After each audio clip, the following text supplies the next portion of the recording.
Abramos as nossas Bíblias no Evangelho de Marcos, capítulo 4, versículo 26 até o 29. Marcos 4, 26 até o 29.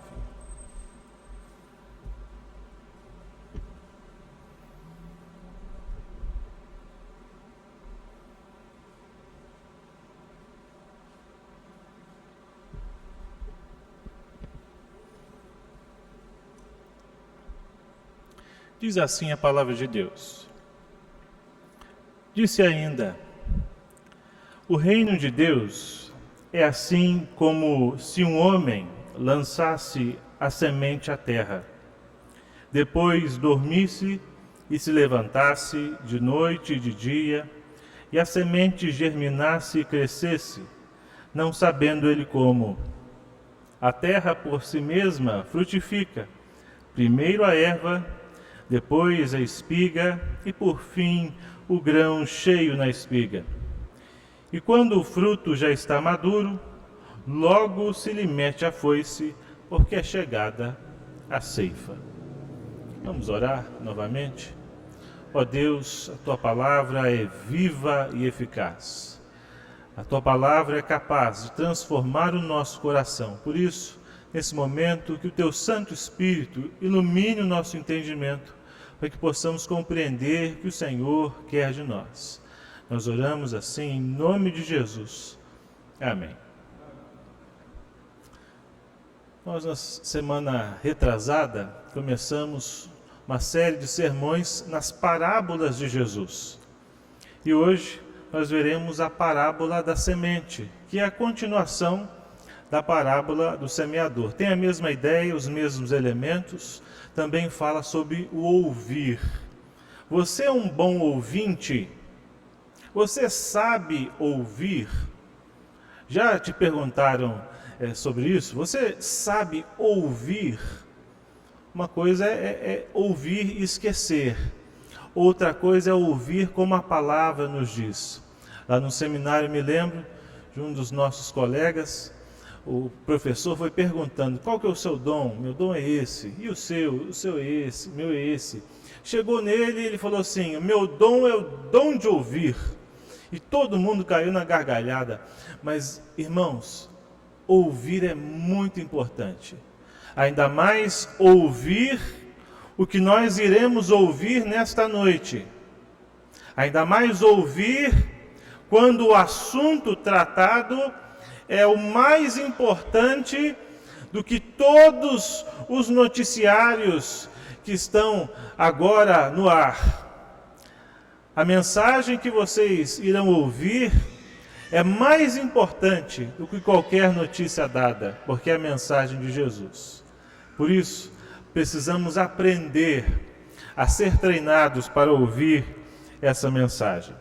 Nós já falamos na semana passada que parábolas são comparações feitas por Jesus com elementos do cotidiano de Jesus, de sua época, e elas significam literalmente colocar ao lado, ou seja, é isso mesmo, uma comparação.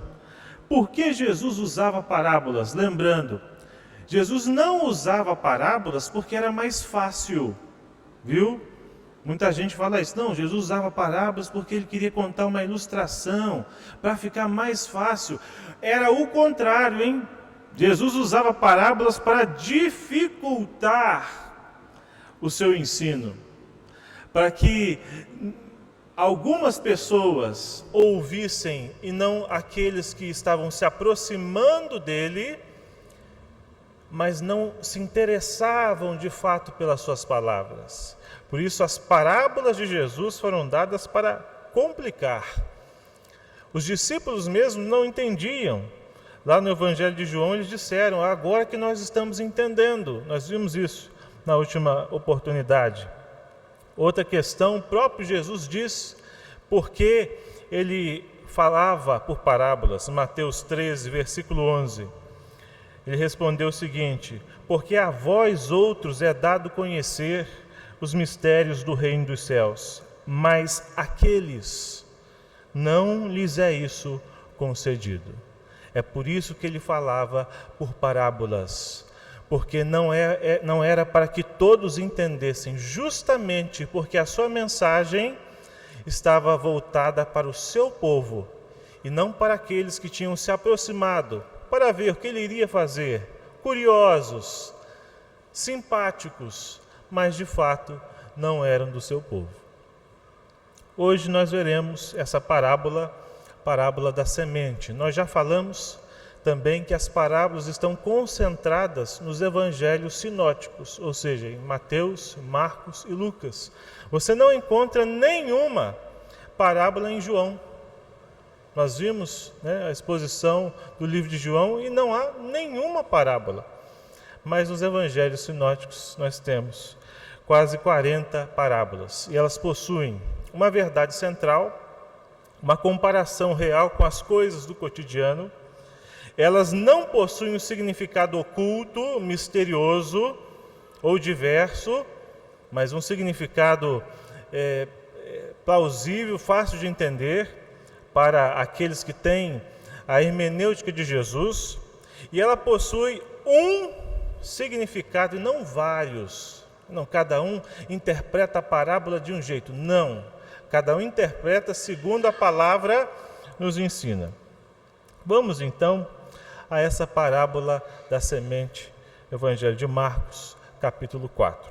Nós já falamos que ela está no mesmo contexto da parábola do semeador. Se você ler lá, tanto em Mateus como agora aqui em Marcos, você vai localizar aí antes a parábola do semeador. Os elementos com os mesmos significados. Então vamos lembrar, a semente é a palavra de Deus. E o ouvir a palavra representa o crescimento espiritual. Logo, não há crescimento espiritual sem a palavra. Aqui nós temos como o processo do crescimento espiritual ocorre. Versículo 26, vamos ler juntos? Disse ainda: o reino de Deus é assim, como se um homem lançasse a semente à terra. Esse é o método de Deus para a semeadura, é a pregação da palavra. Em Romanos capítulo 10, do 10 ao 17, nós lemos: porque com o coração se crê para a justiça, e com a boca se confessa a respeito da salvação. Porquanto a Escritura diz: todo aquele que nele crê não será confundido, pois não há distinção entre judeu e grego, uma vez que o mesmo é o Senhor de todos, rico para com todos os que o invocam, porque todo o que invocar o nome do Senhor será salvo. Como, porém, invocarão aquele em quem não creram? E como crerão naquele de quem nada ouviram?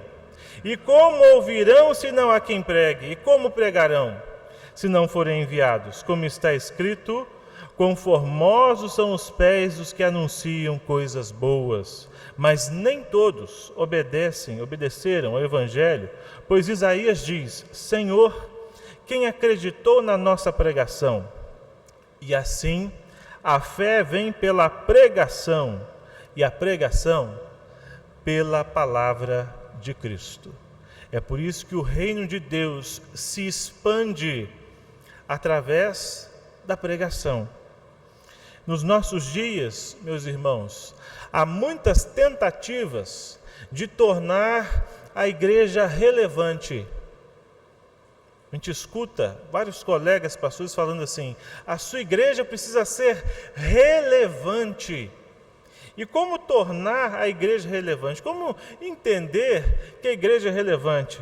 A igreja que perdeu o entendimento sobre a semeadura do Evangelho busca outros objetivos para ganhar um status no mundo e ser reconhecida mais do que uma agente de Deus. Nós sabemos que a missão da igreja é adorar a Deus.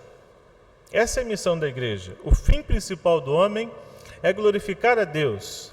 Até o pastor John Piper falou o seguinte: Missões não é o objetivo principal da igreja, mas sim a adoração. Missões existem porque Deus é o alvo e não o homem. Quando esta era passar e os incontáveis milhões de redimidos caírem com o rosto em terra diante do trono de Deus, não haverá mais missões. Trata-se de uma necessidade temporária, mas a adoração existirá para sempre.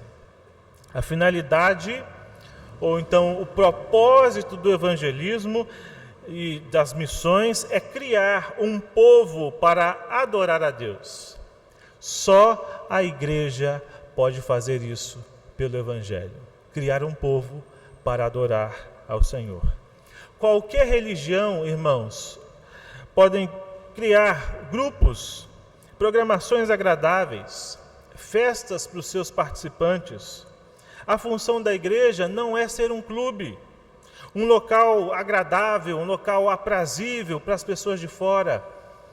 Até um movimento conhecido como Sensível aos que Buscam, que diz que nós devemos adaptar toda a igreja para que ela seja um local tão maravilhoso, mas tão agradável, tão confortável, que qualquer pessoa que ao escutar a sua música preferida, lá nas rádios, venha para a igreja e escute a mesma música aqui na igreja.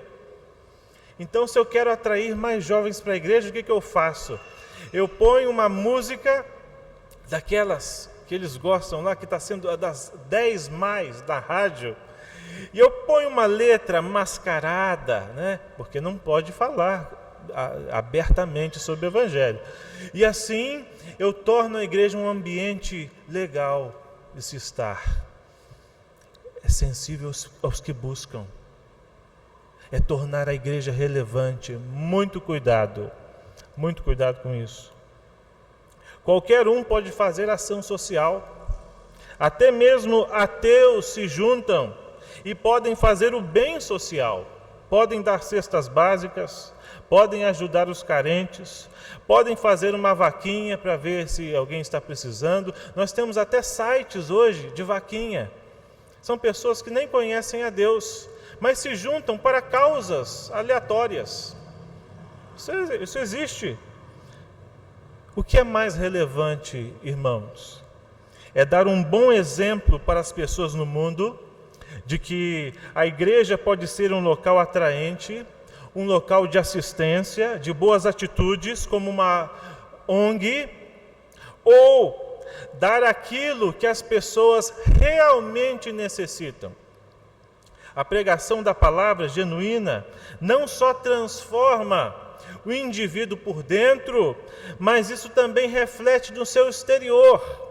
É mais relevante para a sociedade uma igreja que proclama a verdade do que uma que se veste de ONG para ajudar os outros. Somente a pregação da palavra pode mudar o indivíduo. É claro, meus irmãos, eu não estou aqui descartando, dizendo que a igreja não tem que fazer essas coisas, não precisa ajudar o próximo, não precisa, mas esse não é o objetivo principal da igreja. Não é isso que torna a igreja relevante.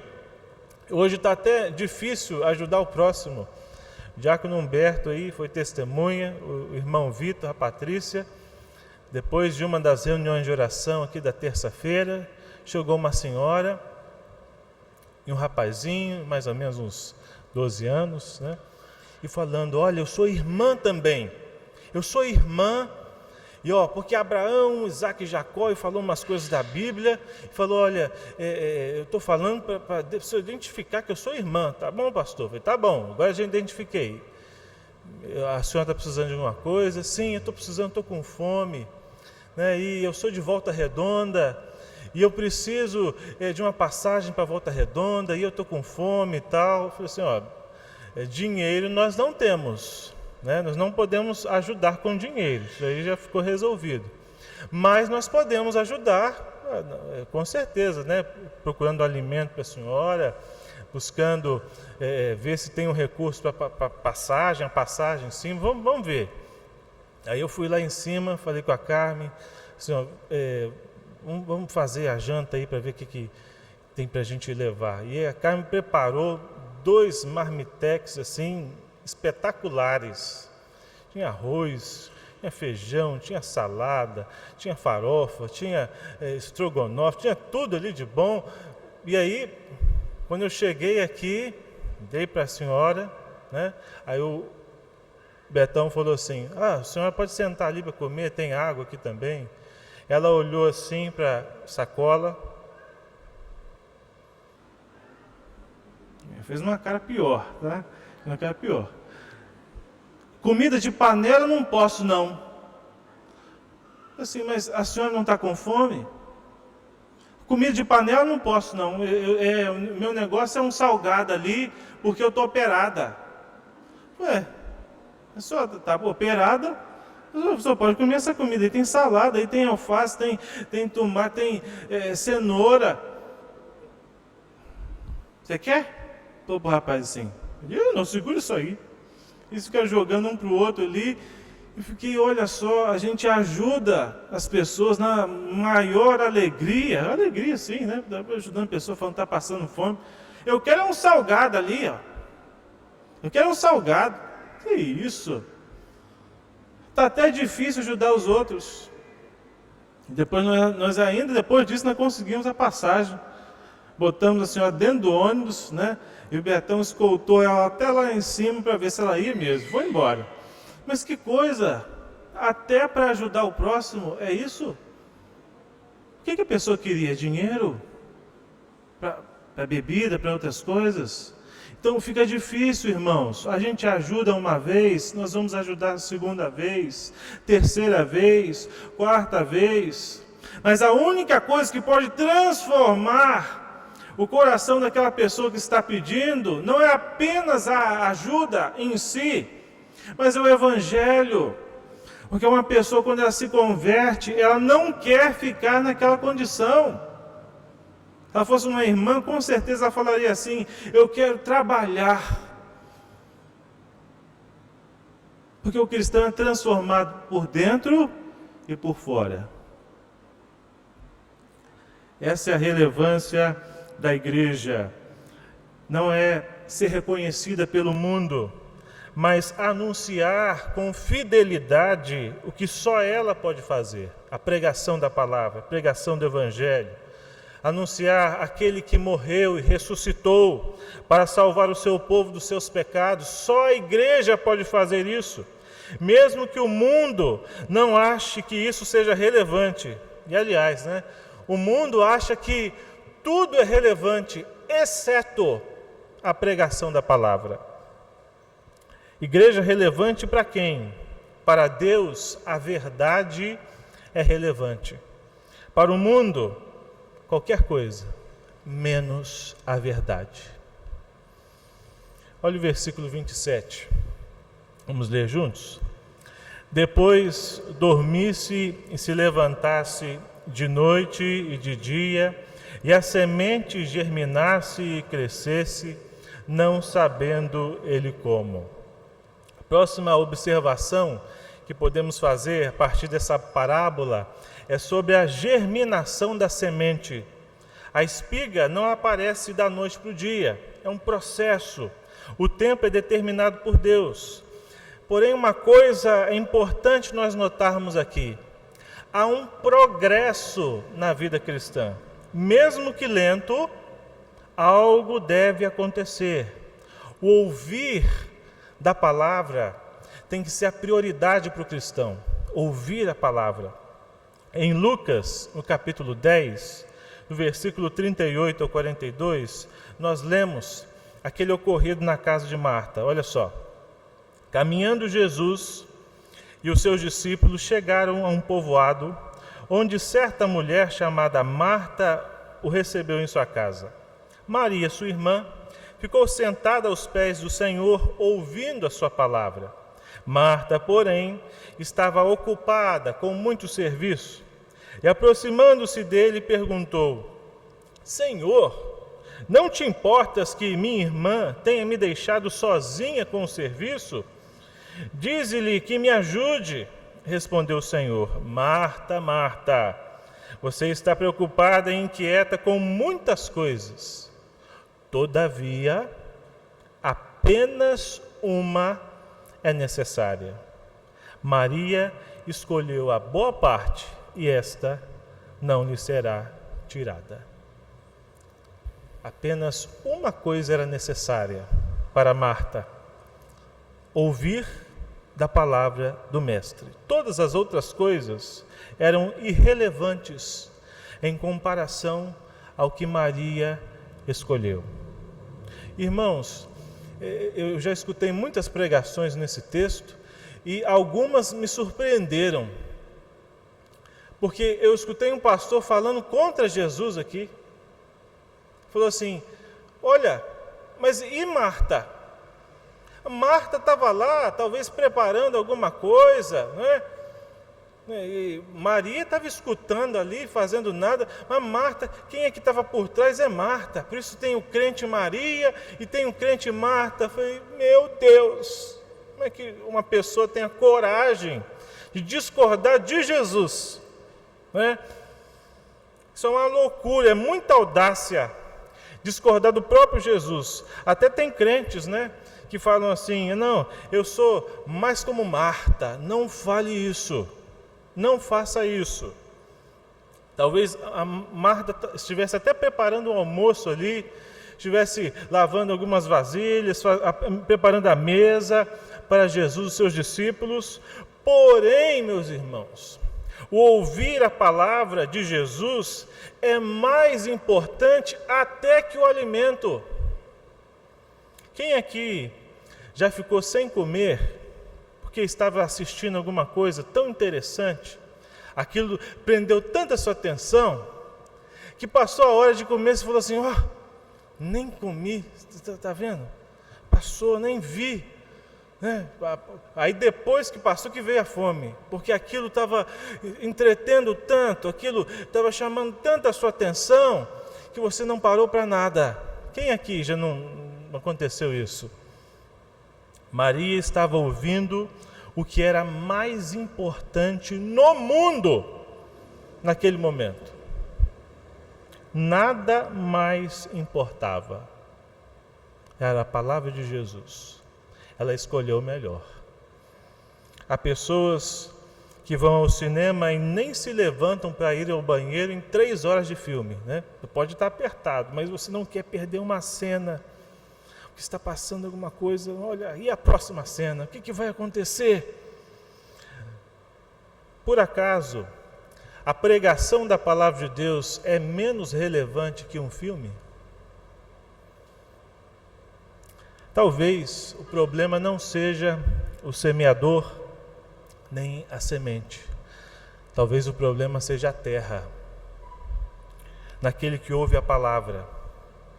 Nós aprendemos aqui, quanto mais exposição à palavra, mais chance tem do fruto crescer e germinar.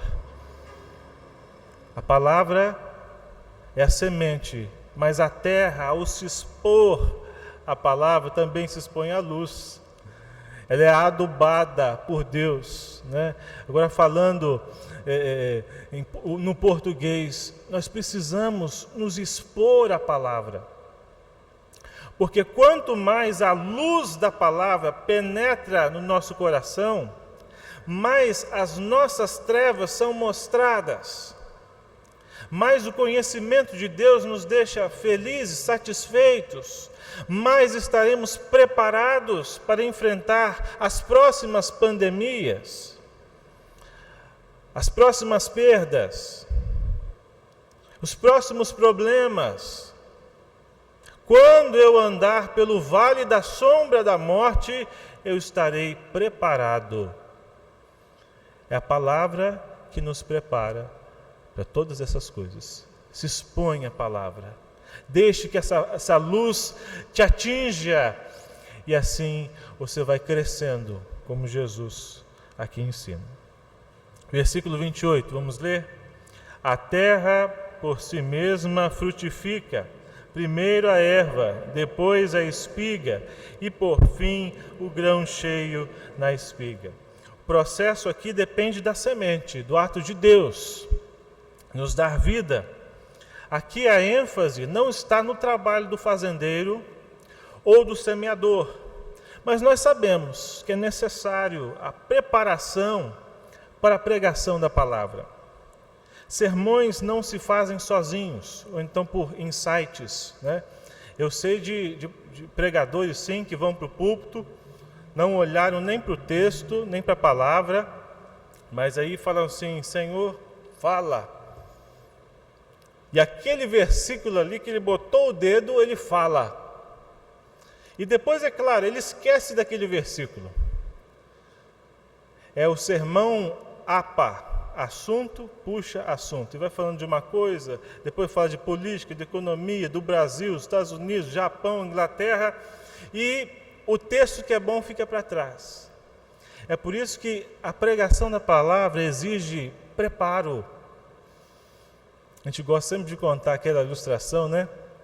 A pessoa passou em frente à casa pastoral, aí o pastor estava lá varrendo o terreno, né? Estava lá tirando lixo, fazendo alguma coisa.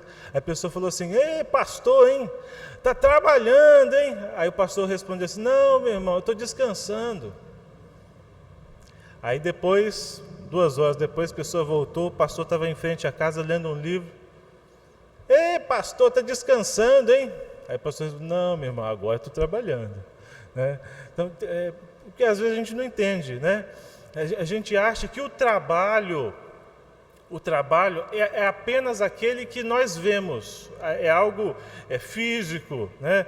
O trabalho pastoral é apenas quando o pastor aparece na casa dos irmãos, ou quando o pastor faz um batismo, alguma coisa, na hora que ele prega, esse é o trabalho.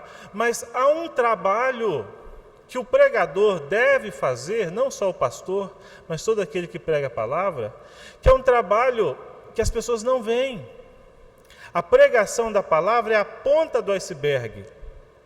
Mas o que está por debaixo ali é a preparação para a pregação. O trabalho do Espírito é o trabalho da palavra. Então, para aqueles que pregam é necessário estudo, tempo, preparação, oração, entrega. O pastor Jonas Madureira disse o seguinte, perguntaram para ele, né, um seminarista, quanto tempo é necessário para preparar um sermão? 5, 6 horas? Ele falou assim: olha, uma vida. O sermão se faz com uma vida. Porque mesmo que sejam gastos 5, 6 horas de preparação, tudo que é usado, tudo que se leu, tudo que se estudou, de alguma forma está comprometida no entendimento da Escritura, na aplicação da passagem, na meditação em Deus, nos seus atributos, na vivência diária, tudo isso coopera para a preparação do sermão. Se você quer ser apto para o ensino, para a pregação, se dedicar à palavra, você necessita gastar tempo com o estudo. O trabalho do Espírito também é intelectual. Ouvir a palavra é a coisa mais importante. E falar da palavra é ainda mais importante. Como eu já disse aqui várias vezes, cada pregação será cobrada por Deus. Cada coisa que o pregador disse, mas também cada coisa que os ouvintes da palavra escutaram sobre a palavra será cobrado. Por isso que ouvir a palavra é o mais importante que você pode fazer. Quando você vai ao médico, ele receita, ele fala assim: você está com a doença tal. Aí você fala: e agora? Não é? É assim? Você está com a doença tal. E agora? O que eu faço? O que eu tomo? Então você fica atento, porque o médico está falando. Quando você está assistindo alguma aula, você vai ter prova daquela aula ali, você fica prestando atenção, você quer anotar, porque aquilo ali é importante, aquilo ali é relevante, aquilo ali vai cair na prova, vai ser cobrado nos trabalhos, vai contar ponto. Mas escutar a palavra de Deus é mais importante do que todas essas coisas.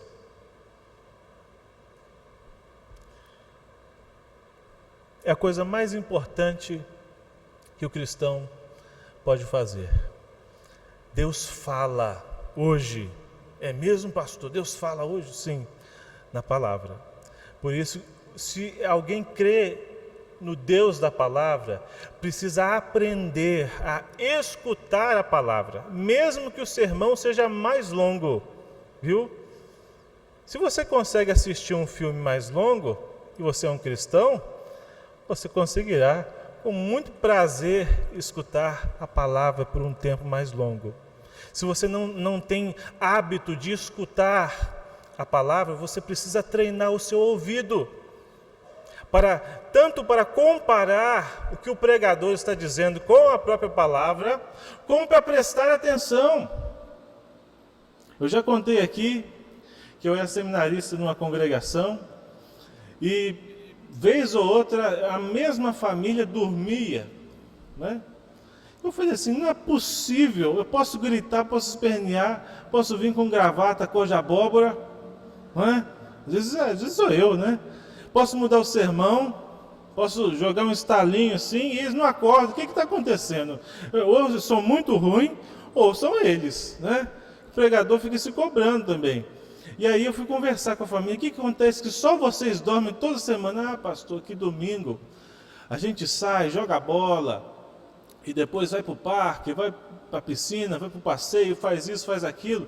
Olha, a gente chega aqui à noite e nós já estamos um caco. O senhor não precisa nem falar nada, não. É só falar assim, vamos abrir o texto que a gente já está segundo sono. Então está errado aí, começa errado por aí, né?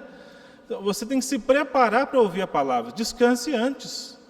Descanse antes. Assim como na aula, uma vez aconteceu isso também, um seminarista vinha de Governador Valadares lá para Belo Horizonte, de madrugada do domingo para segunda, porque ele ajudava numa igreja lá em Governador Valadares, no final de semana, voltava para BH, para o seminário, e tinha esposa, tinha filhos.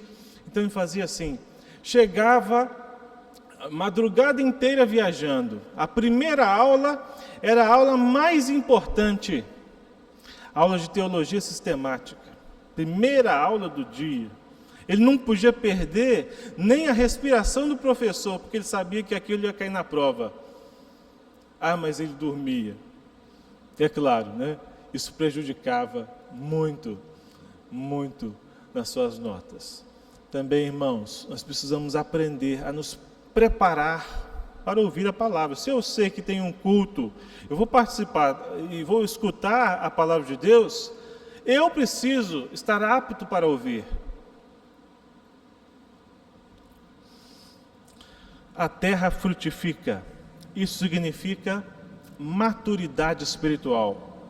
Quais são os sinais de maturidade espiritual? Veja se você tem crescido na fé com esses sinais. Primeiro, suporta a adversidade com alegria. Quem está maduro na fé está pronto.